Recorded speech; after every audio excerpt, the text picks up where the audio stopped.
Welcome. I want to officially welcome you to this presentation, which I will begin with my slides in a few seconds.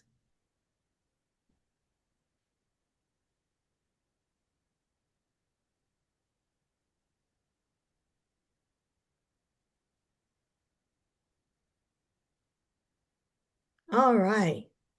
Welcome to the fire within. Let anger grow you, not burn you. I'm Anne. I am so honored by your presence. I cannot tell you. As I was telling the group before, um, how did that happen on the screen? Well, we're going to have to ignore Oh, these. if you look at your left corner of your screen, there's a pencil. You trash that. Left corner of your Yeah, screen. I did that. Excuse me. We'll deal with another bit of technology here. I trash it. Did it work? Okay, thank you. Did it work? Yes, it's not there Okay, anymore. cool. Thank you, Doug. All right, so there's a Christine in the room.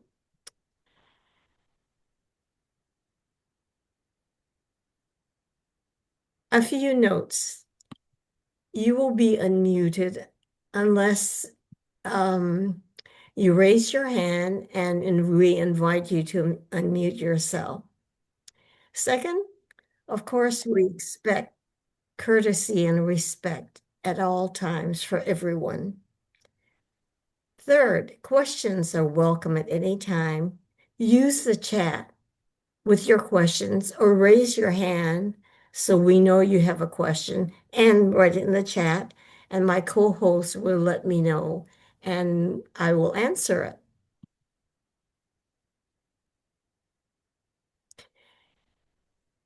We want to create a safe, sacred space because we want this to be a special moment when magic can happen. Moment meaning the rest of the time here. So to do that, I want to bring in two ideas that I will articulate. They come from one is Drumvalo Melchizedek, and his wife actually told him this. And the second is from Colette Stryker, um, my one of my present teachers. So to create a sacred space that you can feel safe in, use whatever you need to. But here are two suggestions. Start with your head and move down straight to the sacred place in your heart. You'll intuitively know whether it is there, or start with your heart and see the spark of love that is there. Once you have either, begin to expand that spark or light, that sacred space, till it fills your heart. And let it expand to fill your body. I can feel the energy moving in my body now. And expand it to fill your aura, or make it a giant bubble around you. And you feel safe enough. See that all our bubbles are connected. So as we go through today, we will feel safe and in a sacred space so that magic and miracles can happen. I stand without a script for the most part, using my slides to spontaneously say what comes to mind as I'm informed by spirit. So, inasmuch as we're joined together, it may be the choice of words or something that I touch upon that came from you to address. That's how I'd like to operate, that we are connected here. Okay, that's me officially. My official bio is very short. In 1981, I earned my PhD in clinical psychology. I was at the University of California at Berkeley, earning as a fellow in psychiatry in a post-fellow doctoral fellowship. I was hired by the counseling center shortly after that and began my official work with clients. And I have done that for 44 years. In that time, especially after I retired early from UC Berkeley, I studied and trained in so many things in healing, spiritual work, personal development work, doing so many things, not realizing that I was trying to find my answer. And I'll tell you the story later, but that's my official um, biography. That is a representation, the picture of me as a 3-year-old pouting. So I want to tell you my story. I was born to a mother who was depressed and disappointed. When I was in healing school, in Barbara Brennan Healing School 20 years ago, we had an exercise where we were brought into the space of being born and looking into our mother's eyes. I had the expectation, since I had a sister 7 years older than me, that my mother would be just so excited and delighted to see me. But no. As a young woman, she had left the love of her life in Japan to return home to Hawaii and care for her 7 younger siblings. Her way of handling her anger, burying it beneath duty. And I learned to do the same. When my twin sisters were born just 2 years after me, I felt the sting of being left behind again. Once more, I was on the outside, unseen, quietly aching. Later, as a teenager, a group of so-called friends cornered me after school. They confronted me with the accusation that I had done something to hurt my best friend. At the time, I had become a Christian, and I told myself to forgive. So I did. The truth is, I buried my anger. Then there was a time, similar time in intermediate school when I was identified among 5 as being gifted. So we were chosen to be advanced a year. For the first time in my life, I asked my parents, please don't let me do this. But they said, no, I had to. I didn't argue. I didn't cry. I just folded again.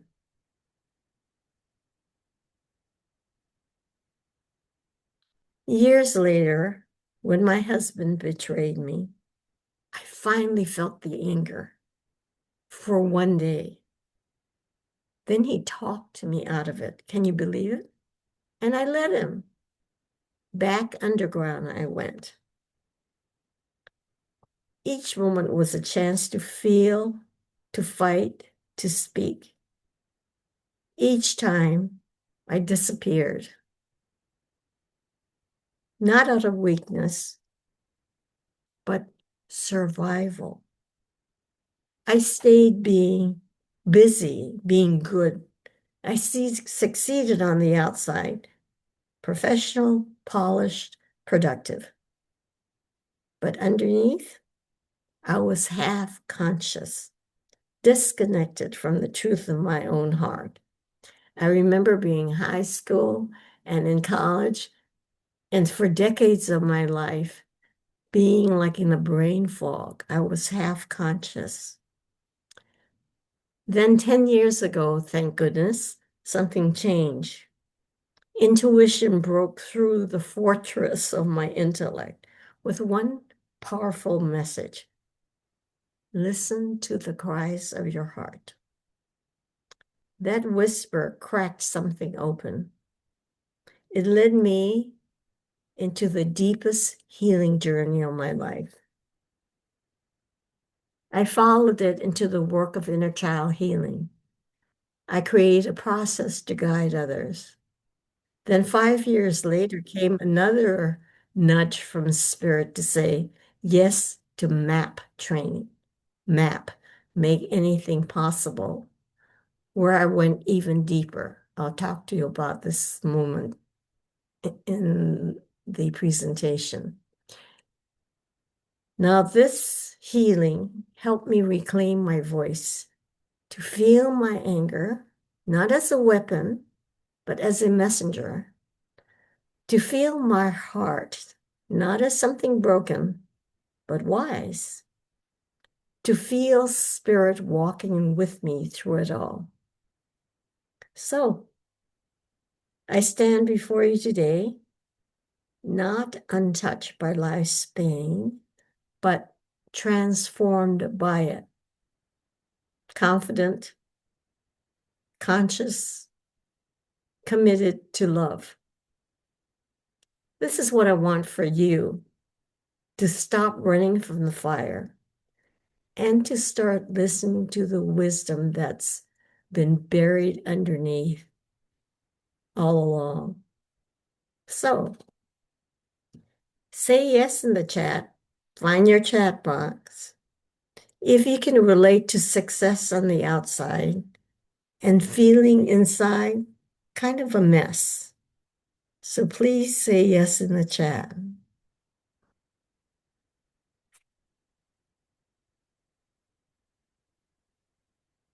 Thank you. I appreciate all the responses that I'm seeing. Yep. There's a number of yeses. They keep coming in. Beautiful. I appreciate that. Say yes in the chat. If you can admit to ignoring or burying your anger, sometimes, often,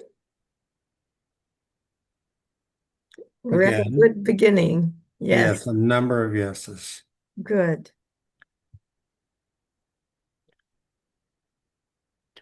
And like me, say yes in the chat if you know what it feels like to not really be there, not being always conscious. Do we have anyone who can admit to that? Okay. So you know what it's been like for me most of my life. Thank you. Again, a few yeses, not quite as many. Okay. It's all right. We will explore more. All right. This is the structure, 3 parts. First, the energy of anger burning within. Second part, learning about how anger is a key to your heart. And third, how to heal your inner child, who can lead you home to your heart, your truth, and your power.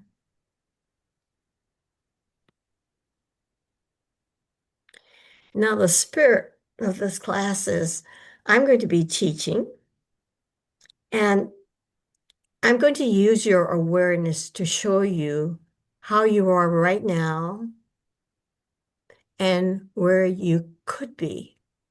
How you are right now, as I sort of like pull the curtain on the Wizard of Oz, you'll get to see what you may have been trying to hide from or bury. So it may get uncomfortable. So I want you to notice your resistance to any of the material where you feel like, oh, I'm drifting off. I don't want to hear this. Consciously, you can notice that. Unconsciously, you don't know why you're drifting off. I do this in one of my classes. I fell asleep.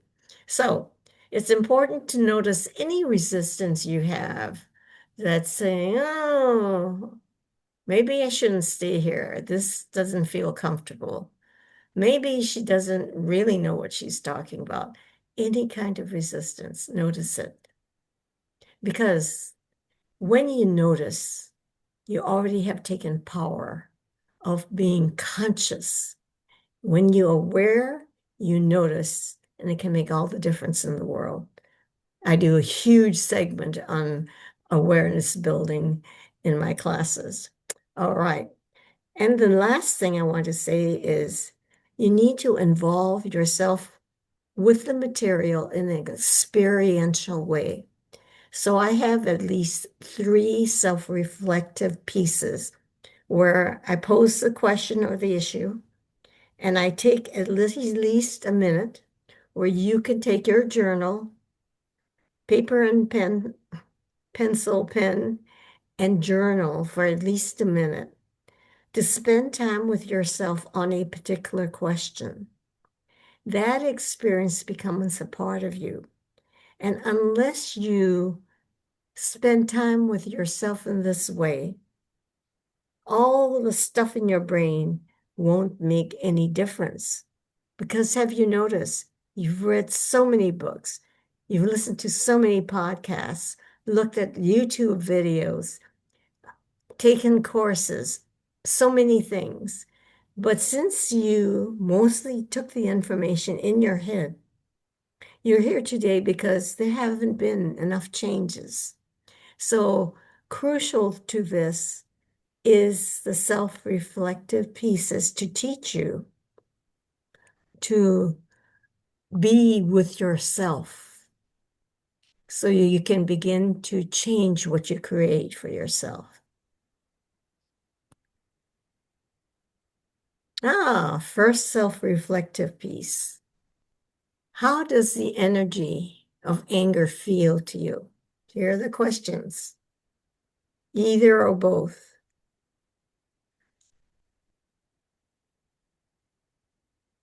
How does anger feel? Check in with your body. How does anger feel? Check in with your heart. How does anger feel? Or you might want to think about when someone's really angry at you and how you felt. Go back to that time and then check in with yourself. How did that anger feel to you? So I'll give you a minute. I'll keep these questions up. Focus on something so get in touch with how the energy of anger feels to you.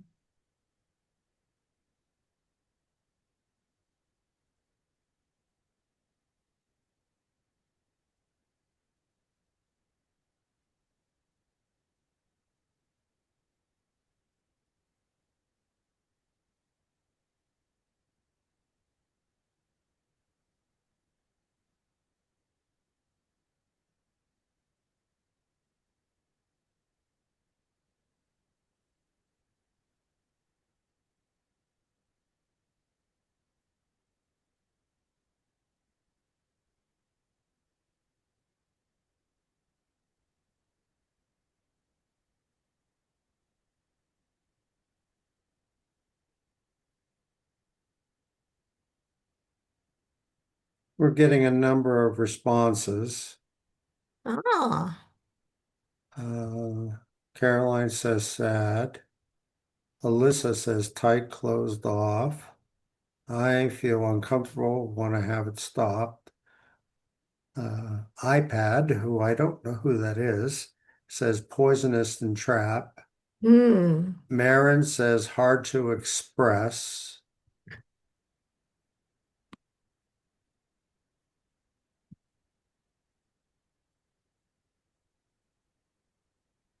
Oh, it's Crystal, who's iPad. Christine says powerful and motivating. Ah, okay.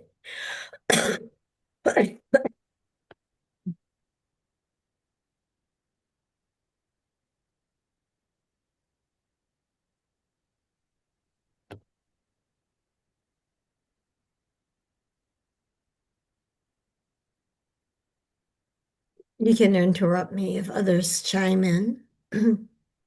Okay, so what is anger?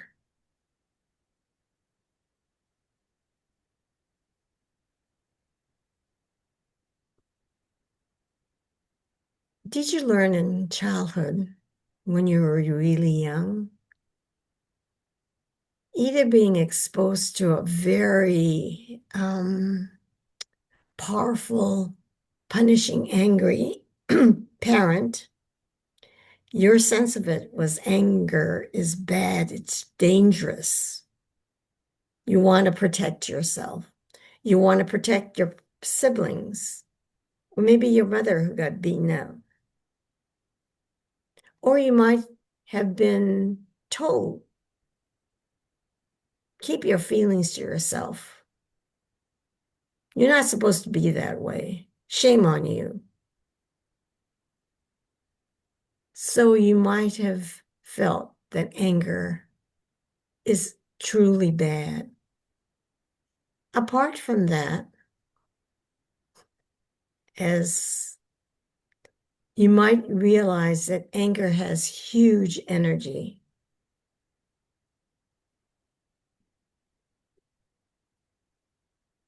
And you essentially said, many of you, please do not disturb. That's what I did.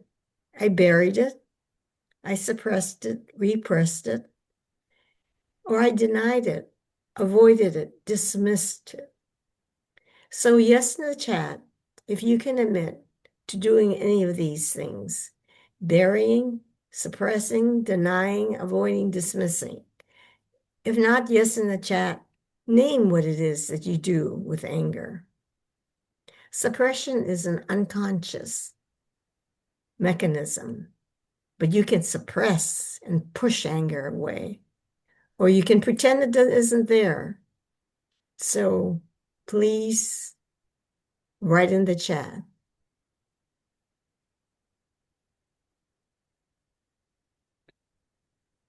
We have a number of yeses, and Okay, good. Thank Barry you. to Carolyn says Barry. Hold on. Good. Thank you. Barry to avoid fear of being left. Yes. Fran says if we suppress our anger, it just gets reprojected onto someone else. I hated my abusive parent, but it came out as anger towards my partner. Ah, Suppression is unhealthy. yes. Thank you for this sharing. You are saying things that I will be repeating. All right. Okay.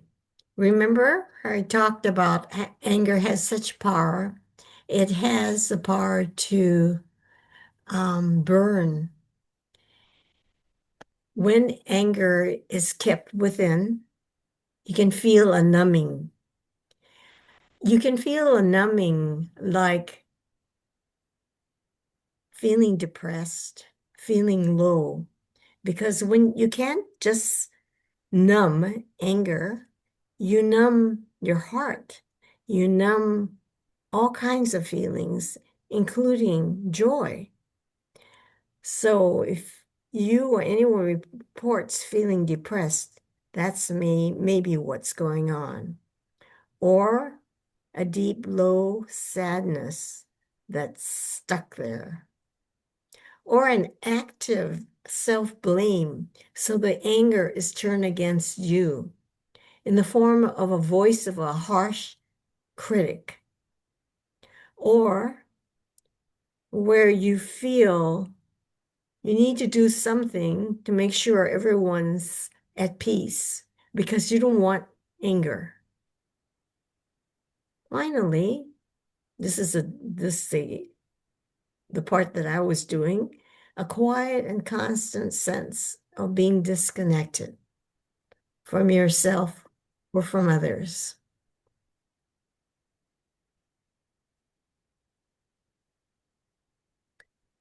Here is Thich Nhat Hanh. Anger is like a storm. If you get caught in it, you can drown. But if you learn to breathe, listen, and sit with it, it will pass and leave clarity in its wake. So this is what we're going to do now. Not get drowned in it, but learn to be with it and listen. Part 2. Listen, seeing anger as a message.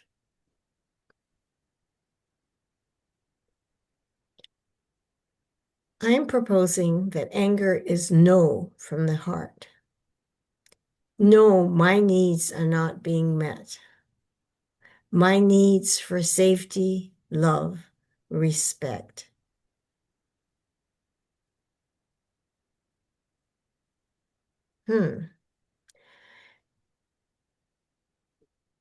I want to do a self-reflective piece on this, but let's move on here. In any moment, you can choose between your head or your heart. Now, what does your head do? You know, your logical, analytical head. It categorizes, compares, remembers what went wrong in the past, imagines what could go wrong in the future. And all of this is your brain trying to protect us from discomfort by staying in control. How many of you notice that you think a lot? In fact, is there a time that you're not thinking? When you're caught up with beauty or a song or something that is so enchanting, your brain says stop. In those rare moments, your brain has no space to be. But given the space, it can create so much fear because so much fear was created when things went wrong in the past. And when you look into the future, you look from the lens of the past through all those fears. So your head, very nature, can keep you feeling really uncomfortable in fear.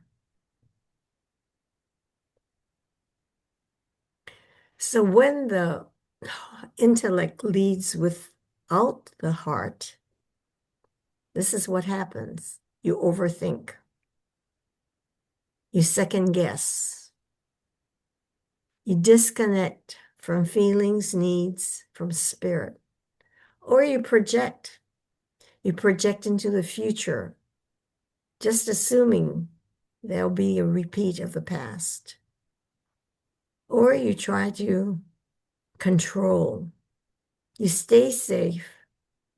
And by staying in your head, you block off spontaneity and trust. So in this place where intellect leads without the heart, your life becomes a problem to solve rather than a mystery to live. How about the heart? I suggest to you that the heart has forgotten power. It holds a different kind of intelligence.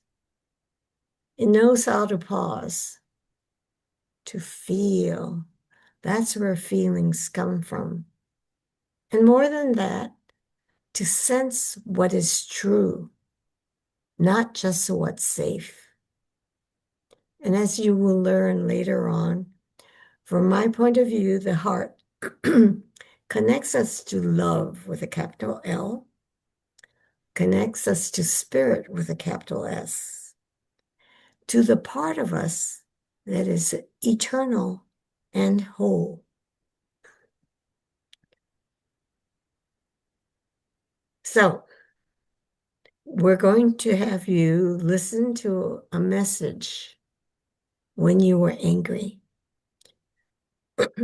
Pick a time you felt angry this week. Visualize it, remember the details.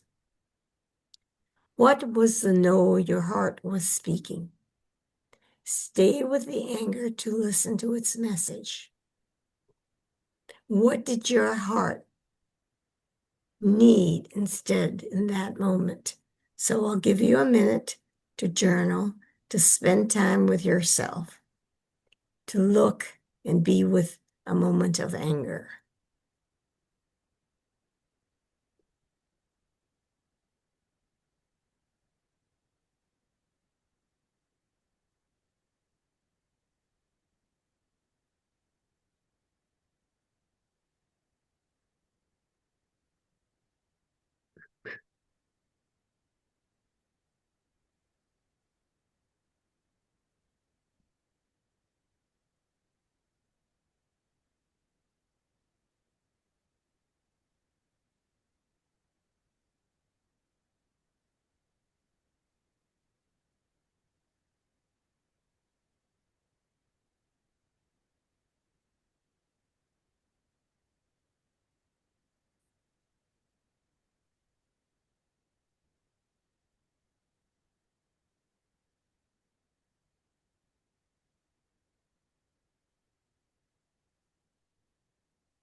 So, thank you for spending time with yourself.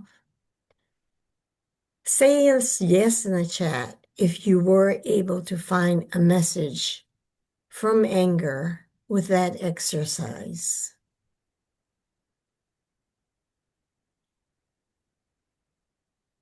We are getting A yeses. number of yeses. Beautiful.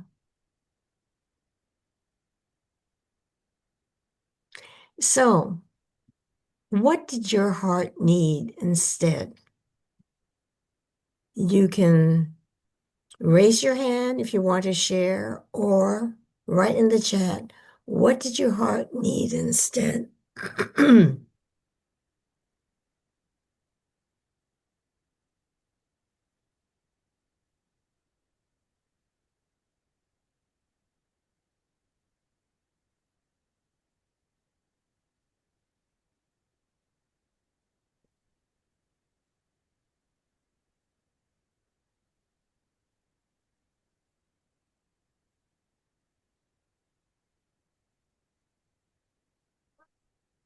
We have a number of responses: empathy, understanding,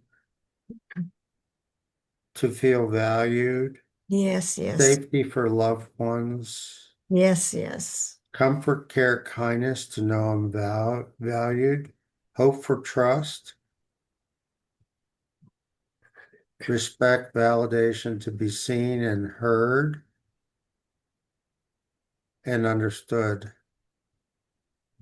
to be listened to. Yes, yes. Thank My you. heart needed to feel something attached, from Um, Crystal. Thank you. This is just the beginning for those of you who went into it and for those who didn't complete it. This is spending time with your heart and your anger to learn what your heart needed instead of what that person or that situation gave you. When you do that, you align with your heart, you're listening to your heart. And more than that, you are present to your heart. And what I'm going to suggest in the next segment, you are going to be with the inner child who was triggered by the event or that person. Because all the things that you speak about were things that being seen, understood, um, having someone there, a connection, all of that were all the things you did not have in childhood wounding. And that is what happens when you get triggered. An adult experience touches the wound of a young child,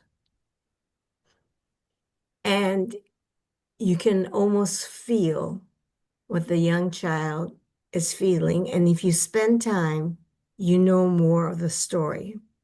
But we'll talk more about that in the next section. Thank you for participating.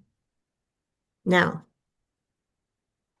for those of you who don't think you'll get angry, I am going through a number of ways that I call subtle signs of anger. And as I do, say yes in the chat if you experience any of these. Because we started off as anger as a big, energetic thing. But if you learn to push down, bury, avoid, and deny, they just come up like little whispers, such as irritation, a small sharp edge inside you. For example, you snap at your partner for leaving dishes in the sink, even though it feels minor. Do you know frustration? Feeling blocked or stuck, wanting something to change, but it doesn't. For example, you keep telling your coworker the same thing, but they don't listen. You feel the tension in your shoulder, perhaps. Disappointment. How easy it is to say I'm disappointed, but we don't think we're angry. It's a letdown that masks unspoken anger. A friend cancels plans at the last minute again, and you feel hurt, but say it's fine. Don't forget to put yes in the chat if you know what I'm talking about with these subtle signs of anger. How about resentment? Unspoken anger that builds up over time. For example, you always do more chores than your roommate. You never say anything, but inside you feel heavy and bitter.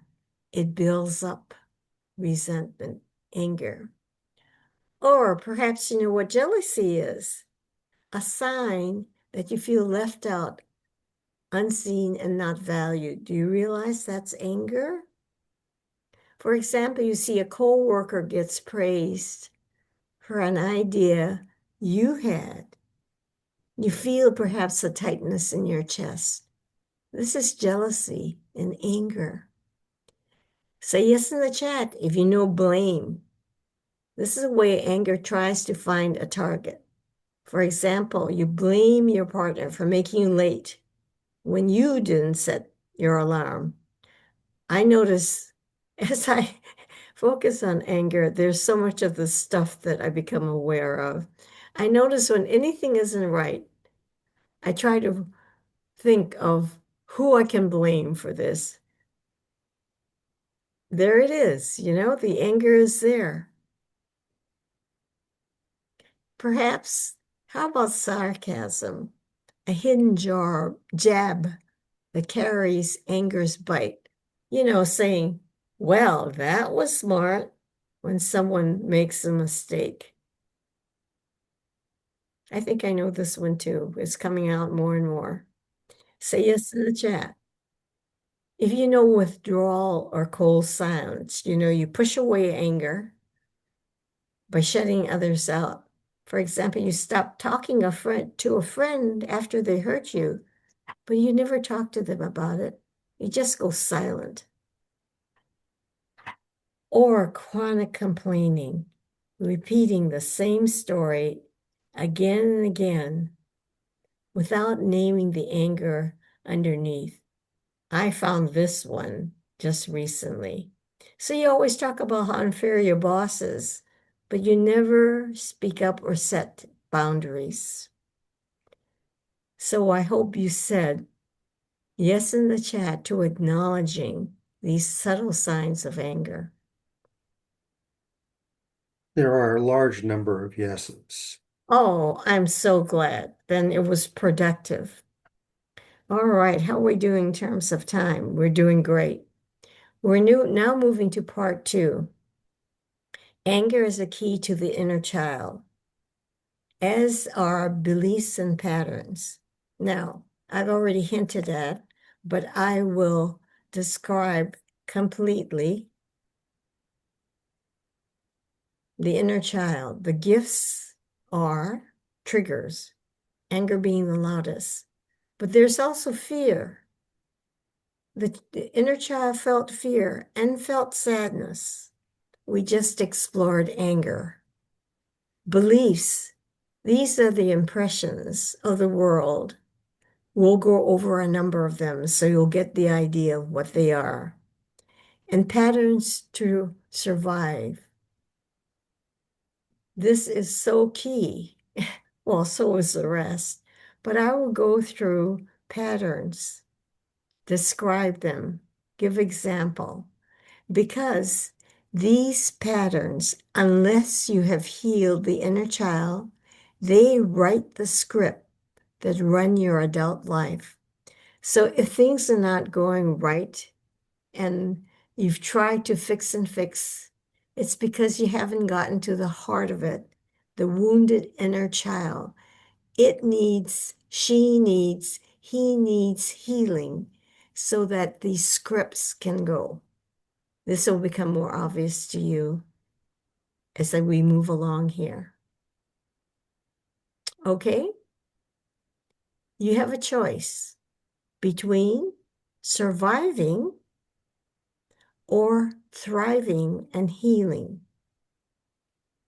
So I bring you the clarity of what survival looks like. And I will show you what healing and thriving looks like. So you can either ignore anger, the triggers, beliefs, and patterns that run your adult life, or you can make a different choice. As I said, it's just the beginning. This is the beginning of a journey I hope you will elect to deepen in. And as I said, there is fear and sadness to reveal other wounds. All right. What are some of the beliefs of the inner child? What impressions? I use the word impressions because the inner child that formed these beliefs didn't have words. You were wounded so early on when you were in your family, for example, and experienced rejection, being ignored, being abandoned. Whatever the wound was, it happened so soon. You didn't have words, but you just had this impression, which turned out into beliefs about the self and about the world. All right, here come a list. And once again, say yes in the chat if you know this belief. I'm not good enough. This is what the child learns when love feels conditional, only given when they perform, achieve, or behave right if they're good. As an adult, this is what happens when you deep inside feel I'm not good enough. You overachieve. You constantly try to prove your worth. Or if you don't do that, you feel you never measure up. Yes, in the chat, if you can identify with that. I see them coming in. Yes, there's a number of yeses. How about it's my fault? This is the impression the young child takes in that they blame themselves when things go wrong, especially when you're in an unstable home. Who else is there to blame? This brings to mind a movie that we just recently saw with, oh goodness, I'm not right. remember. Now, it's not the Dead Poet Society. It's Doug, can you help me? The movie that we saw between the genius student in high school that solved the math problems. And so he was, Goodwill Hunting? yeah, Good Will Hunting. In Good Will Hunting, there's a scene that is the culmination of this therapist, Robin Williams, working with this genius student who was untouchable. For all the weeks and months he spent with this student, this genius, he couldn't break in. But after he had spent enough time with him, he was able to hold him, which was allowed, and said to him, "It's not your fault," because this is the belief that this brilliant genius carried in his heart and therefore isolated himself from everybody. Okay, it tears me up to remember that scene. So, children naturally blame themselves when things go wrong. As an adult, you take responsibility for other people's feelings, apologize, and all of that. Thinking, believing from that inner child that it's your fault. Can anyone say yes, they know that feeling? Another, I have to be, I have to be good to be loved. So love gets tied to obedience. There's no place for anger and sadness. As an adult, you people please. You suppress your true feelings. You fear being seen as too much. You make yourself small. Does anyone admit to feeling that you people please? Ah, A number of yes. my needs don't matter. That's what you learned early on when you were hurt. They were ignored or you were ashamed. Like when you were expressing, I want this, and you got the answer. Do you think we can afford it? Who do you think you are? S Something like that. Or your needs are simply ignored. We don't need to hear this. As an adult, you focus on taking care of others and you don't find time to know what you need, much less meet them. Are there any who can identify with that? How about big emotions, joy, anger, grief? They get labeled as dramatic, selfish, or inconvenient. This is where the sensitive child gets into trouble. Were you, are you a sensitive person? Do you remember being told that any of your feelings were just too much to quiet down? You're being taking up too much space. So you learn as an adult to keep yourself muted. You don't, you have the fear of expressing yourself and you hide parts of who you are. Do we have any sensitives in the room? I'm alone.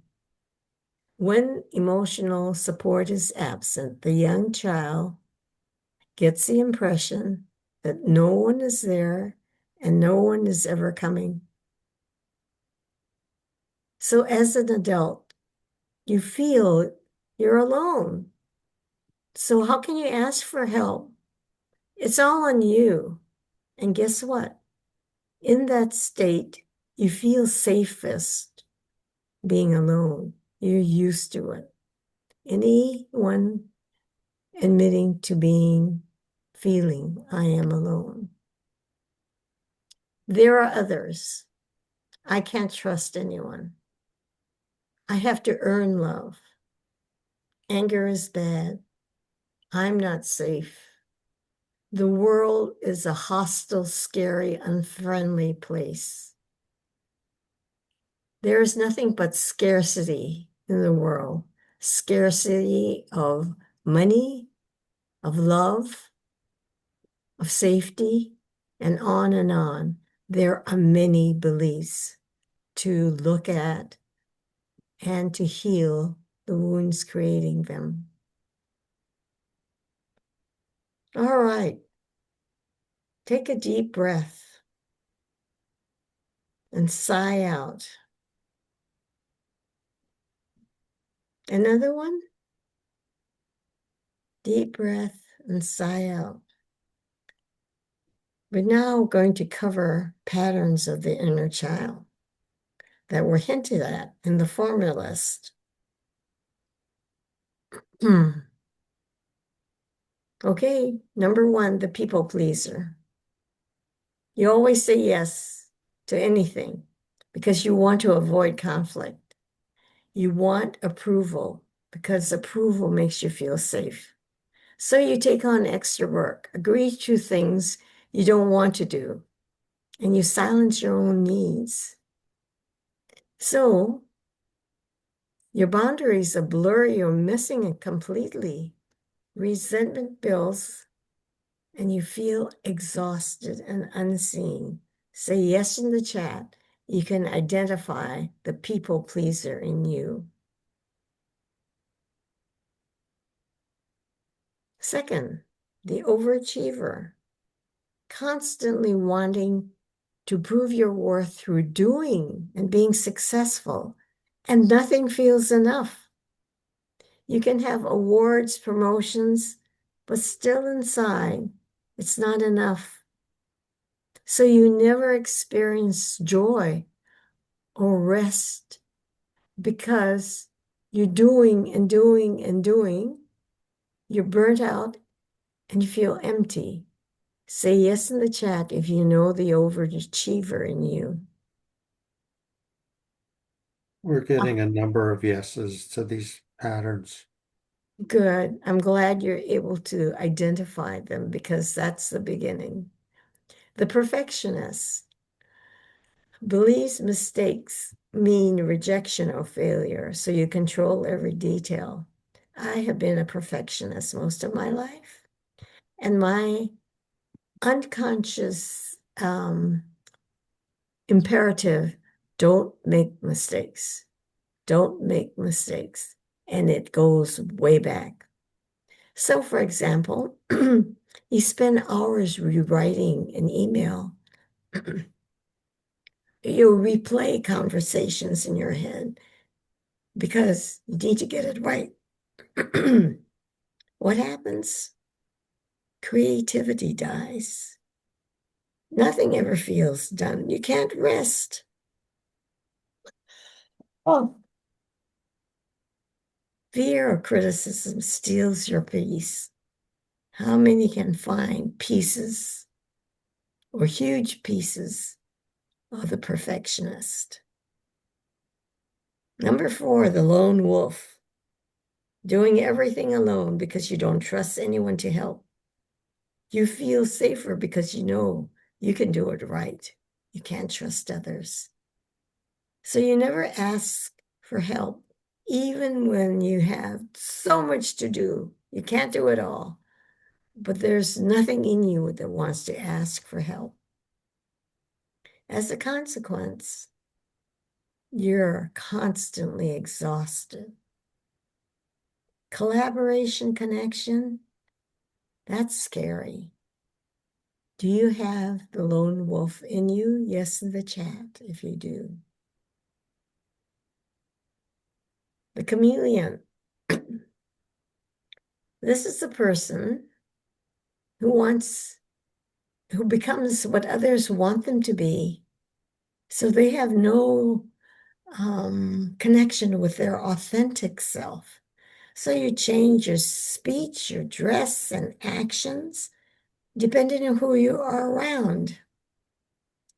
Deep inside, you feel invisible, and why not? You've buried the real you under masks. Are you ever a chameleon? Say yes in the chat if you can identify with that. How about the peacekeeper? Avoid conflicts in order to feel secure. Swallows anger and hard truth. For example, you say it's fine when it's not. Limitation, unspoken truth festers. Boundaries disappear, and your heart's no goes unheard. How many of you can identify with the peacekeeper? Yes, in the chat. The fixer feels responsible for everyone else's problems, needs to make it better so they can feel valuable. Service providers do that. Doctors, nurses, teachers, anyone serving others. They feel responsible and will hang in there to be fix things for them, even when they don't ask. And as a consequence, your own needs go unmet. And guess what? You attract people who want to steal and drain your energy. How many say yes in the chat if you can find fixer in your repertoire? The escapist. This is when you numb and avoid feelings through distraction because you can't sit with discomfort.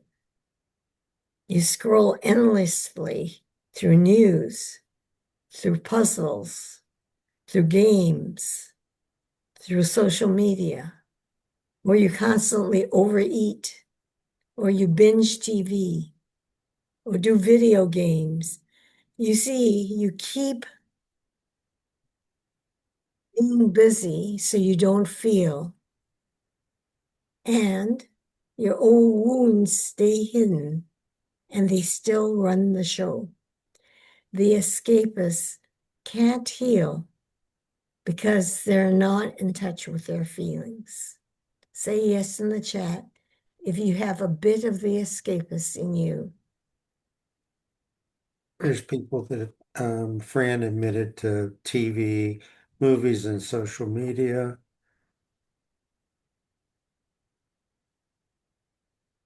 drugs and alcohol. Yes, drugs and alcohol, cigarettes, um, alcohol too early in the day. Fran mentioned sex as well. Yes, sex addiction, involving others or just yourself. There is all that. Thank you for admitting and seeing the escapist in you. The last two, the critic. This is where you turn anger inward and you blame yourself and judge yourself harshly for any mistakes. You replay regrets. You can't forgive yourself. The limitation, self-compassion is absent because you're trapped in guilt and smallness. I was there recently, just this week. I didn't realize that I was blaming myself for a huge mistake. I didn't accept forgiveness for myself. I couldn't forgive myself until I did. So say yes in the chat if you know the critic. And finally, the stone wall shuts down all feelings to stay strong. You feel safe only when you're numb. You say, I don't feel angry. I don't feel afraid. I don't feel sad. But if you check in your body, the energy is stuck there. You're tense. And as a consequence, the stone wall, your life feels flat and heavy. There's no emotional energy that can move or heal. How many of you feel the stone wall in you sometimes? There's a Like, number of responses to that one. excellent. So now say yes in the chat if you can put a number of patterns you have admitted to that you see the need to dissolve. How many patterns? Perhaps a bit of all 10. Are we getting any? Did you admit that last person? I am right now. Good. Thank you. We have 10 plus, a bit of all, 4, 5, 7. I'm surprised they could keep track of them all. Right. Anyway, it's just a way of everyone seeing that they're not alone in having these patterns because, as I said earlier, these are the patterns that create your adult script. Everything that you do, if you have not healed the inner child, lets these beliefs, lets these patterns create how you live your life. Everything in your life. If you look at anything, you're going to say, "Oh, that's what I'm running here." All right, what's next? Okay, summary. These patterns once protected you. Today, they cost you energy, joy, creativity, your connection to intuition and spirit. So when these parts lead, they block your original essence, your natural state of wholeness, inspiration, and deep inner peace. So we've got 20 minutes to get through the next portion, healing the inner child. All right. You see that conscious and subconscious? We're going to get into that shortly. If you look online, Google inner child, you will find hundreds and thousands of citation of coaches offering inner child work, meditation, journals, etc. If you go on YouTube, thousands of videos on inner child work. I'm glad that inner child work is so popular because it's so important. But from my point of view, unless the inner child work involves the subconscious, it is only tapping into a bit of the work that's needed to be done.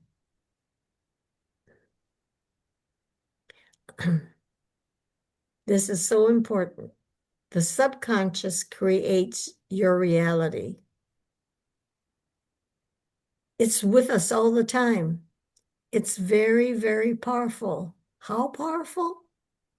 The subconscious is responsible for 95% of all your thoughts, all your habits, all of your emotional responses.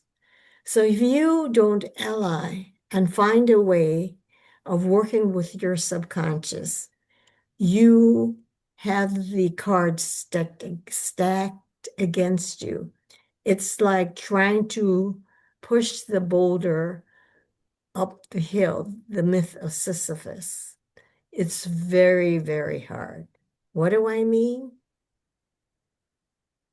The subconscious contains core beliefs, emotional memories, protective patterns, inner child wounds, not to mention automatic behaviors, like driving a car.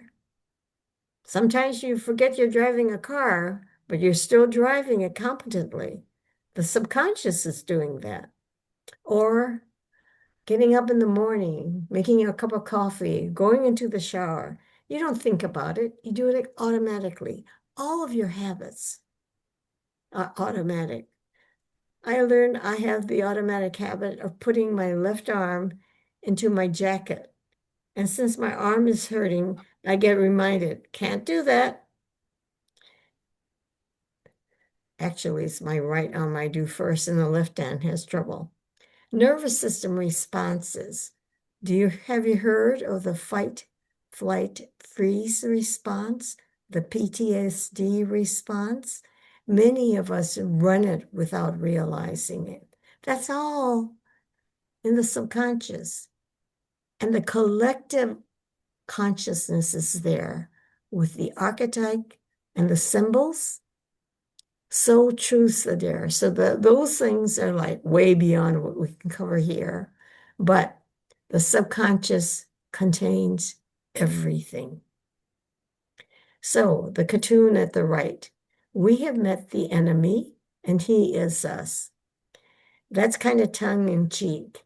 I am introducing you to the subconscious, but containing all the pain and habits and emotional memories and protective patterns. It's, quote, the enemy, and the subconscious is us.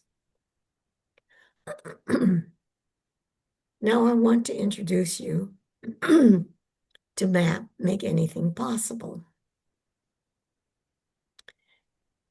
I learned this. I, Excuse me, and Fran has a question. sure. So how do I let my unconscious anger out in a healthy way? Unconscious. If it isn't conscious, you haven't a chance in the world. You can't find it. And that's why I put the subtle signs of anger out, because the anger is there. It's just really subtle. So you need to daily spend 10 minutes and say, did I feel disappointed, frustrated, irritated, annoyed, any of these things, and write it down? Yeah, when this person did this, da da da. Da. So you begin to find the subtle sign. The more you pay attention to the anger system becomes more alive. Your attention gives it energy, so it'll show up more. That's one quick answer I have to that question. This is how I work together with clients and students in my class to get on practices that begin to make them aware, and that awareness grows what the inner world is like so that they can see it, claim it, and it's no longer in the subconscious or unconscious. I hope that it was a sufficient answer. Or you can make an appointment with me and we'll talk about it more. Now, MAP is a system I learned 5 years ago where we learn to train your subconscious. The way we do that is we have this metaphor. We teach your subconscious to do this and this and this, about 10 different steps until they're trained. We learn to connect with your subconscious. And when they're trained, we call the subconscious the superconscious and see it as a divine expression of you. So, this is where you're getting to know yourself more fully with your subconscious turned superconscious as a divine aspect that you can work with on your behalf to become more whole.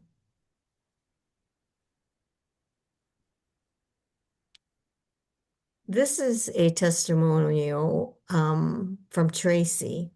I knew Tracy through work context, so we had a good rapport going.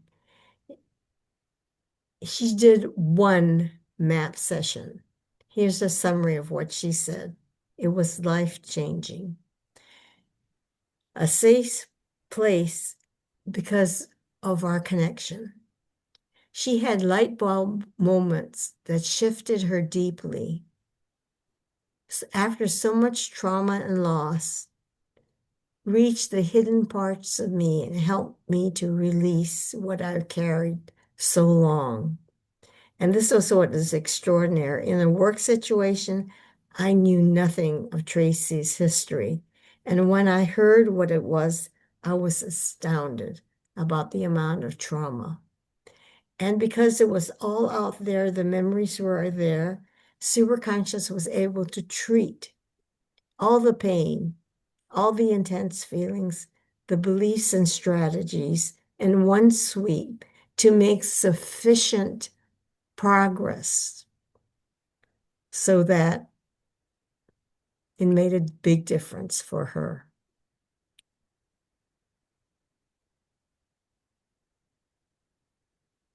I said this already. Oh, when we treat in a normal client situation or in groups, we deal with layers, layers of memory, layers of trauma parts. And once treated, the next layer shows up who were hidden because they weren't trusting about this process.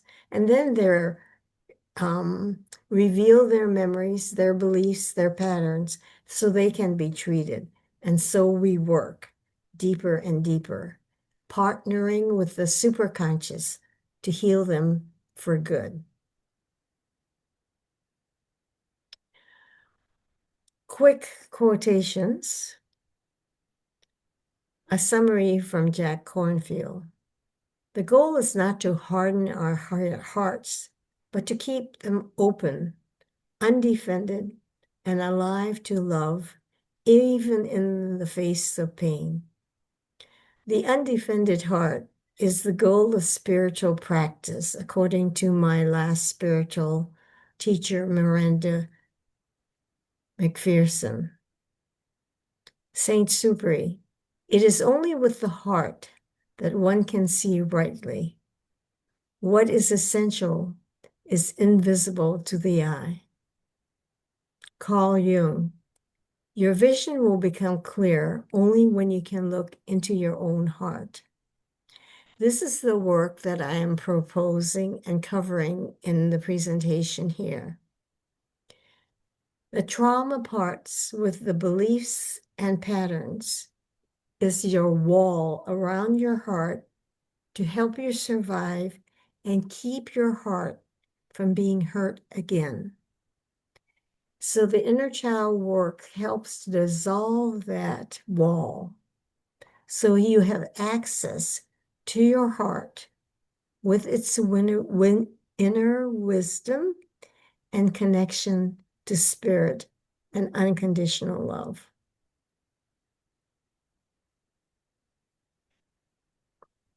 Here is one of my students from the class, 6-month class.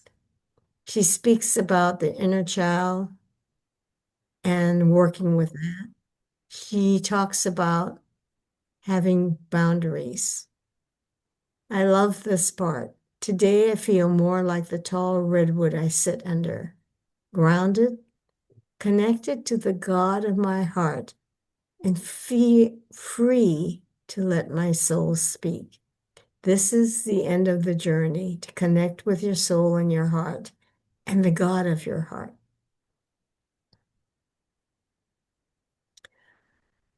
This is my invitation to do a short, say yes in the chat if you would like a short inner child process. And Doug, would you let me know?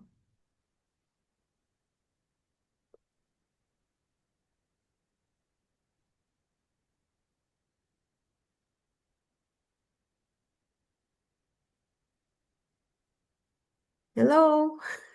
Yes, we have 11 yeses. Okay, I'll do it then. 11 is half the group. So, 12. all right. This is an inner child process that I have in my book, Listen to the Cries of Your Heart. And I'm doing this like 5 minutes before the end because it puts you in a space from which you need to recover. So here it is. I invite you to close your eyes.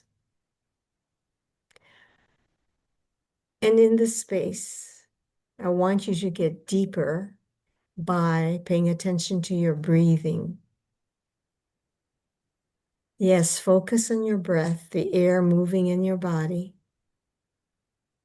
Because as you do so, the next breath is deeper. You'll notice your abdomen expand ever more to let in more oxygen. So keep that focus on your breathing. That brings relaxation into your body. And quiet into your thinking mind. Focus on your breath. And the quiet in your thinking mind will allow the realm of imagination to open to you, which looks like to me just this vast space of infinite possibilities. If you can't feel it, see it, sense it, just pretend that you do. Because pretending is another form of imagination. And in this space, I want you to meet one inner child that maybe you've come across during the course of this presentation. If he or she isn't there, think of a number right now between 1 and 5, and that number will be the age of the child you will meet. So picture that 2-year-old, 1-year-old, 3-year-old, 4-year-old, maybe from a photo you remember seeing of that child. That powder that I showed you, I have many, the few pictures of childhood, that's what she looked like. Then I want you to imagine slowly approaching this young child gently and make her aware of your presence softly and gently. And when she takes notice of you or he, let her know who you are, their adult from the future, coming back to this time because you know how alone they felt. Be there with as much presence and compassion as you can, gentleness and kindness.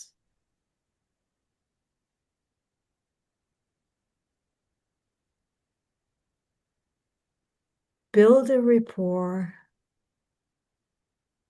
help them feel safe. See if you can feel a connection growing. See if by their expression on their faces, what's in their heart, what emotions are there for them. Connect as much as you can. Let them know that what hurt them was not their fault, that they are good, pure, and you're there because they forgot they weren't alone, understandably. So you're there to help them remember they are not alone. So carry on the best you can, and I'll give you a minute more.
Your time is up. So say to the inner child, if you want me back, signal for me and I'll be back. Take a deep breath and sigh. Take another deep breath and open your eyes and make yourself present to us here.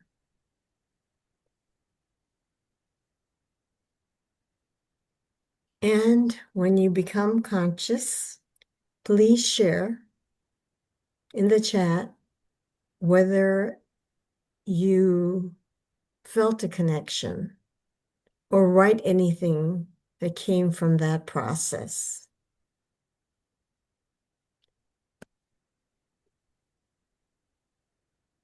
Mateen said they were sobbing. Oh, Crystal said, "Oh my God, that was scary." Christine said, "I felt very connected." oh, I cried, Amber Rose said.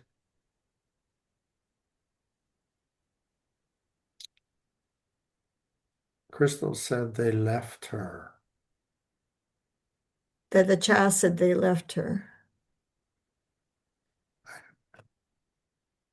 I'm not sure what she meant by that. It may be their caretakers.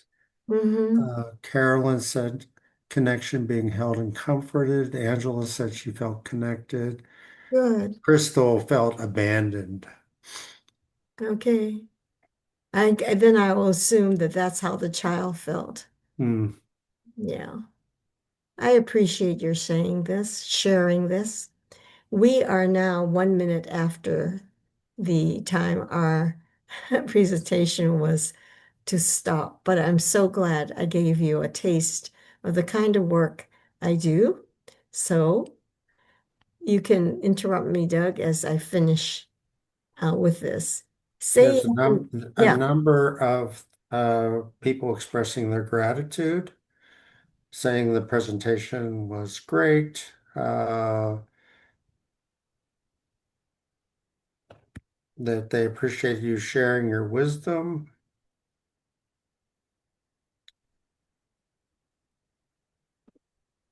Yes, beautiful. Last yes in the chat. If you would like to change how you handle your anger, yes in the chat. there's a number of yeses. Yes in the chat if you would, how letting go of inner child beliefs and patterns will free you. You can see that.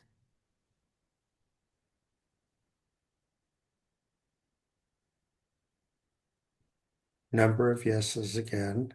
And finally, say yes in the chat if you'd like to know how to live from the wisdom in your heart.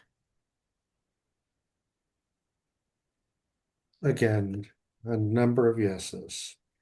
Okay, so people were already expressing gratitude. I want to invite each of you to what I call a breakthrough clarity call, where we will have 45 minutes for you to share with me what you got from this call, how I might improve it, um, what um, what your issues, what you have tried, etc. So maybe we could map out the road ahead. And without disguising it, I am looking for 5 or 6 people, hopefully from this group, through this process, to gather together to commit to 3 months, 4 months together, where we'll work through this kind of material that I presented today. As I tried to indicate before, Doug, would you put this in the link in the Yes, in the chat, you in the mean? chat? Yeah. So you can grab that and it will take you to my scheduler, Calendly, where Monday and Tuesday I've opened up the days for calls with you. So back to my expressing my intention to gather 5 or 6 of you or more to work through together the material, the process in a 75-minute meeting weekly for this time and giving you lessons and self-reflective material and so forth so we can continue and deepen your healing journey. All right. Again, I am honored and honored so deeply for your presence here.